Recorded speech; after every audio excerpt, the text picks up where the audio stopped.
الإمام أحمد بن حنبل رحمة الله عليه دخل عليه رجل يدعى أبو حامد الخلقاني فقال له: يا إمام، ماذا تقول في كلمات سمعتها؟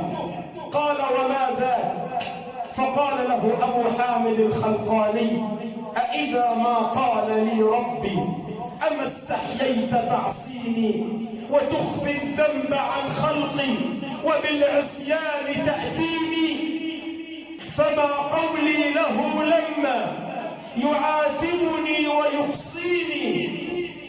فقال الإمام أحمد بن حنبل له: انتظر.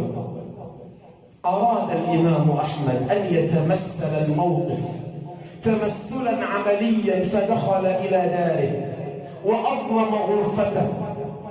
يقول الراوي: فسمعت الإمام أحمد يبكي ويردد هذه الأبيات التي قالها الرجل وهو يقول: أإذا ما قال لي ربي: أما استحييت تعصيني وتخفي الذنب عن خلقي وبالعصيان تأتيني، فما قولي له لما يعاتبني ويقصيني؟